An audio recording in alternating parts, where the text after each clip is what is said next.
The heavy oak shelf didn't just break. It screamed as it tore from the basement wall, missing Nora's head by inches and burying her in the suffocating dust of 3 generations. In the jagged hole left behind in the masonry, she found a rusted tin box that felt unnaturally cold against her palms. As she pried open the lid, a stack of leather-bound journals spilled out, their pages covered in a frantic, jagged script that smelled of old wood smoke and something metallic, like dried blood. She read the first 3 lines and felt the air leave the room. Outside, the gray Massachusetts sky pressed against the windows. But inside, the polished myth of the Whitman family was dissolving into a nightmare of secrets that should have stayed buried under the floorboards. Norah reached for the kitchen matches, her fingers trembling over the open flame, realizing that she held enough poison in her hands to burn her family's legacy to the ground, or let it finally consume her. The chalk snapped between Norah Whitman's fingers, crumbling into powder that clung to her skin like frost. She didn't brush it off. The kids wouldn't notice anyway. Their spines curved over desks scarred with initials and half-erased swear words, thumbs tapping against phone screens hidden in laps. Outside, the river slugged past the broken docks, its surface slick with oil rainbows. A gust rattled the window panes, and Norah caught the scent of wet cardboard and something metallic. Rust, maybe. Or the old blood of the textile mills rotting into the earth. She cleared her throat. Page 87. The Lowell Experiment. No one lifted their heads. A boy in the back, his hoodie frayed at the cuffs, exhaled through his nose and slumped lower, as if the weight of the textbook on his desk was the only thing keeping him upright. The fluorescent lights buzzed like trapped insects. Norah traced a finger along the edge of her lesson plan, the paper soft from too many foldings. Who can tell me what wage slavery means? Silence. Then, from the front row, a girl with a chipped front tooth, Lena was it, twisted her mouth. Like when they pay you shit but act like you should be grateful? A laugh, sharp and humorless, cut through the room. Norah didn't scold her. The girl wasn't wrong.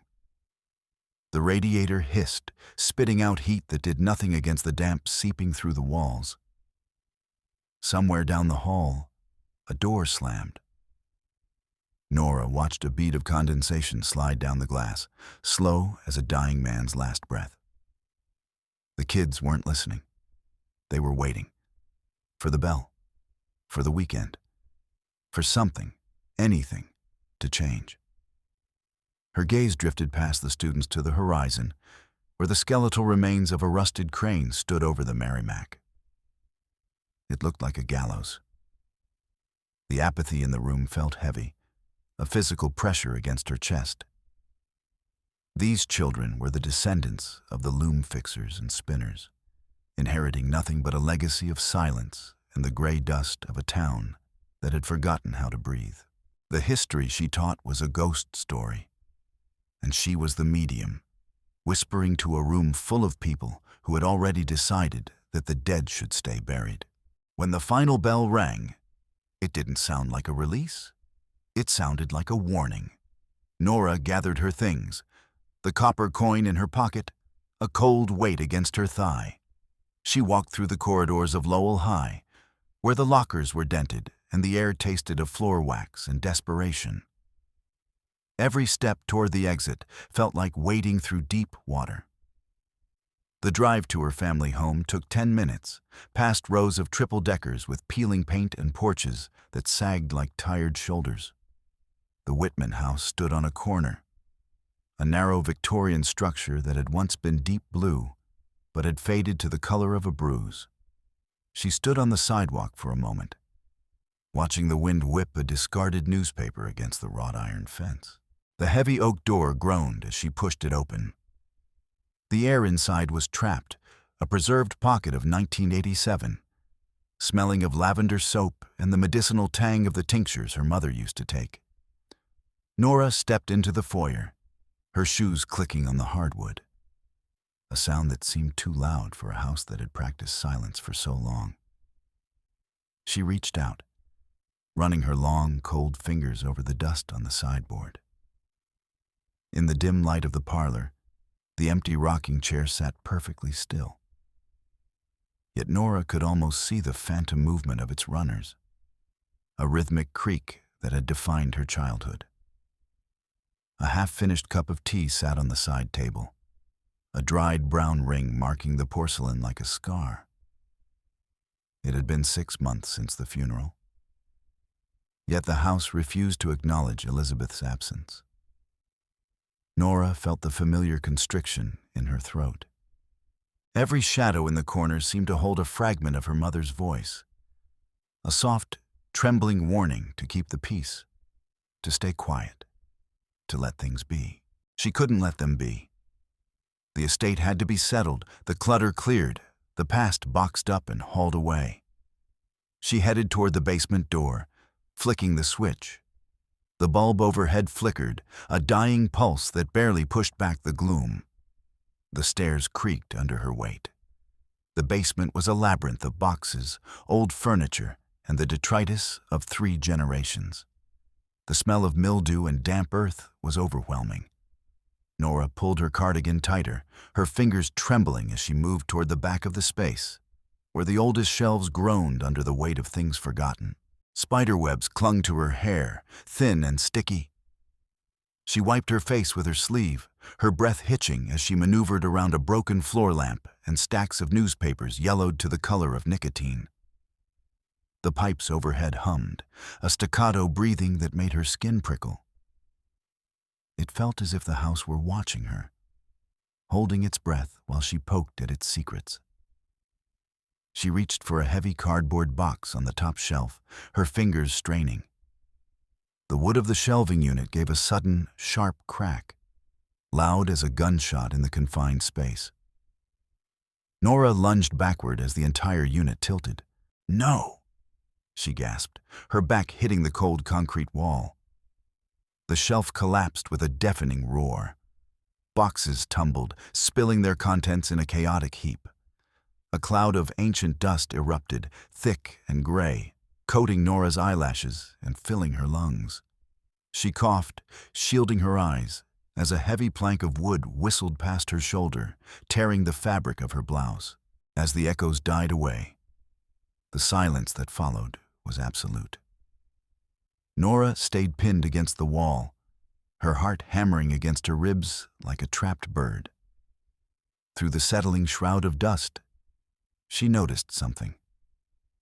The collapse had torn away a section of the false wood paneling against the foundation, revealing a narrow, dark niche in the masonry.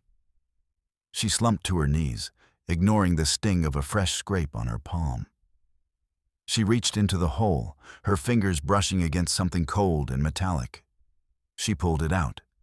A rusted tin box that once held imported biscuits, the lid coated in a thick layer of oily soot. It was heavy. Norah sat on the basement floor, the grit of the concrete seeping through her stockings. She pried at the lid. It resisted, the metal groaning until it finally gave way, with a screech. Inside were no jewels or gold. There were journals, thick, leather-bound volumes with pages the color of scorched sugar. She opened the first one. The handwriting was unmistakable. It was Evelyn's, her grandmother's, a frantic, elegant script that seemed to fly across the paper. Norah's breath caught. The family never spoke of Evelyn's writings. They spoke of her grace, her piety, her role as the matriarch of a founding family. Norah carried the box upstairs, clutching it to her chest as if she were stealing it. She sat at the kitchen table, the pale afternoon light filtering through the grime on the window. She smoothed a dog-eared corner of the first page.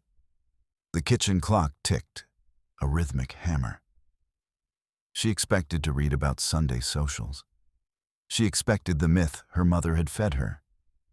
Instead, the first entry hit her like a physical blow. October 12th, 1924. The lint is in my throat again.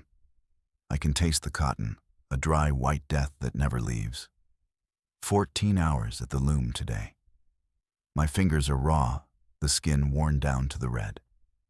We are nothing but fuel for the machines. Norah's stomach churned.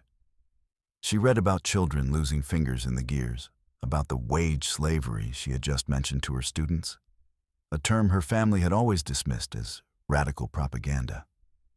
Evelyn's words were a chronicle of survival in the mud and the cold, a stark contrast to the legend of the great Whitman prosperity.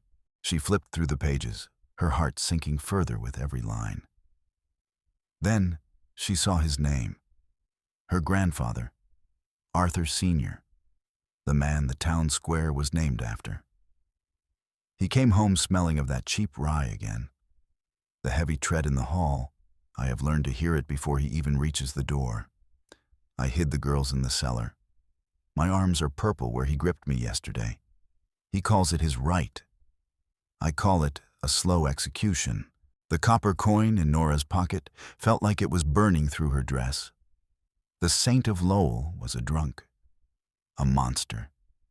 The bruises her mother had never mentioned, the silence that had defined their lives. It wasn't peace. It was a hostage situation that had lasted 80 years. Norah looked out the window at the gray streets. She saw the children walking home, their heads down, their shoulders hunched.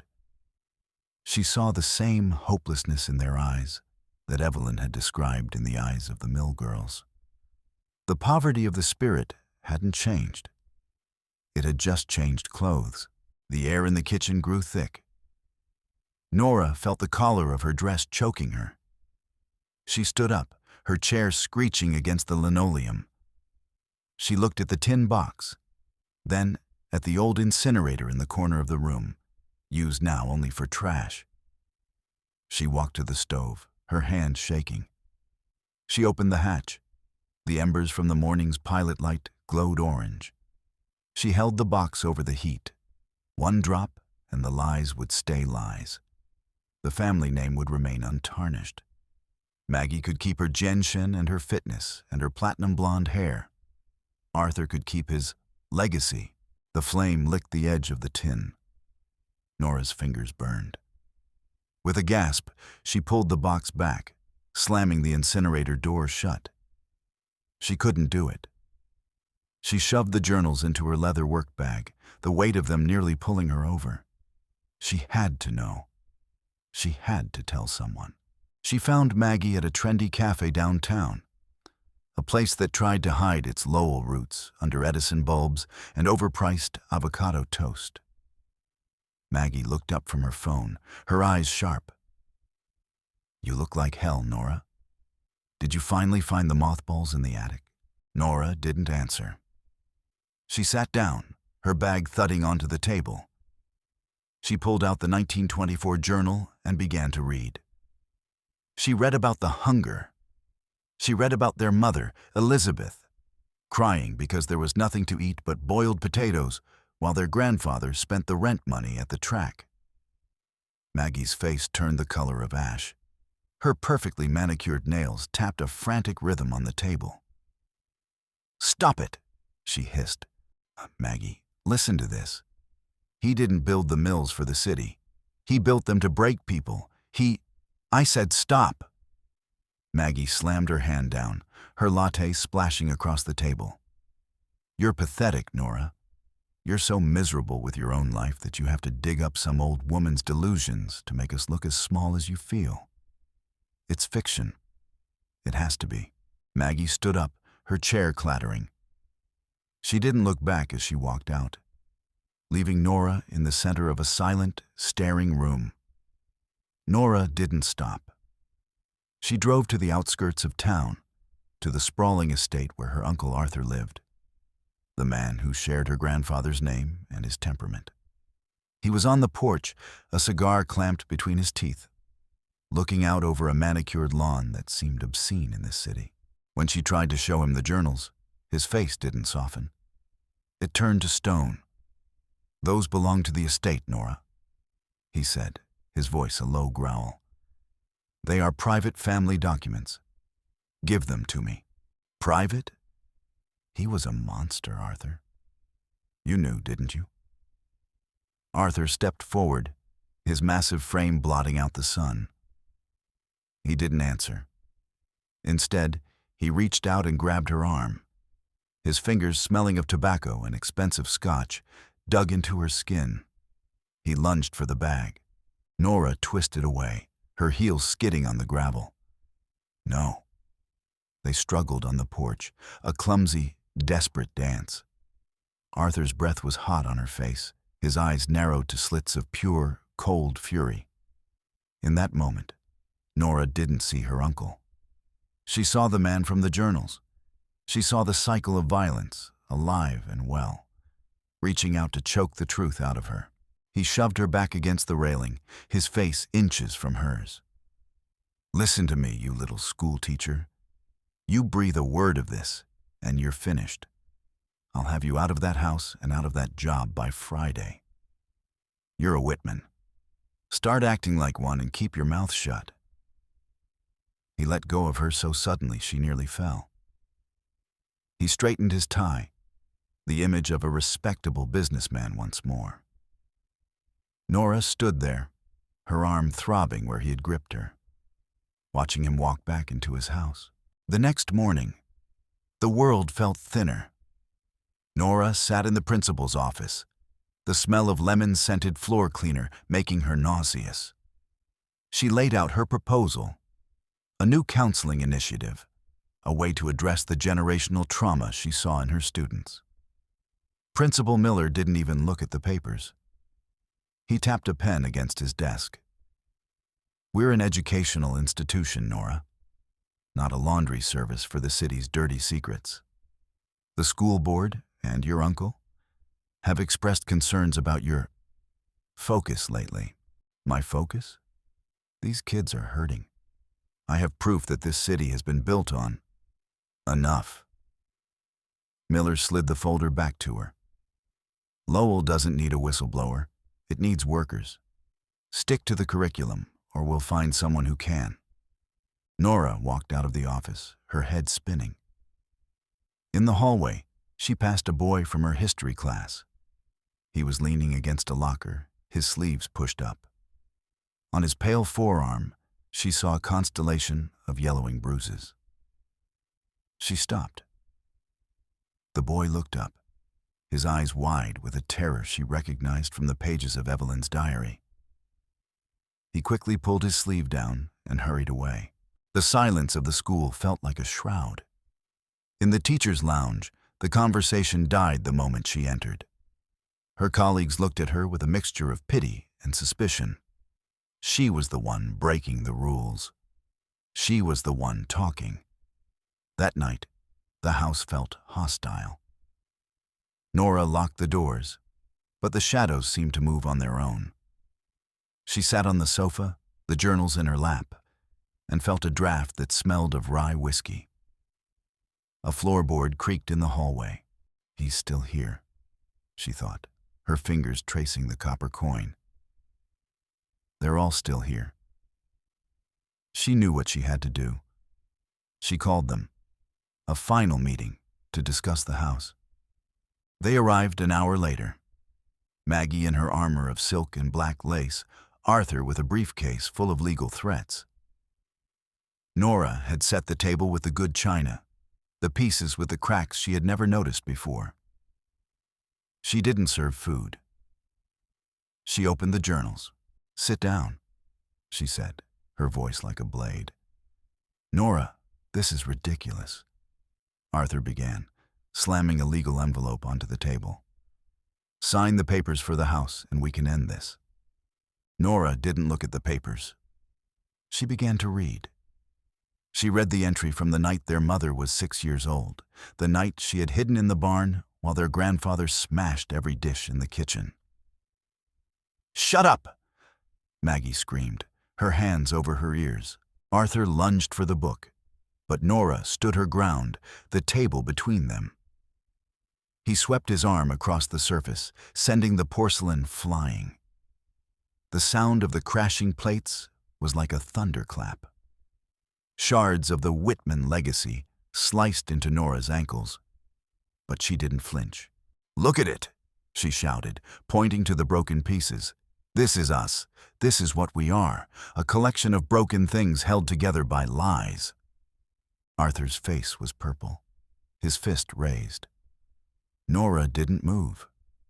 She looked him in the eye, and for the first time in his life, the man who shared a monster's name saw someone who wasn't afraid. His hand trembled in the air.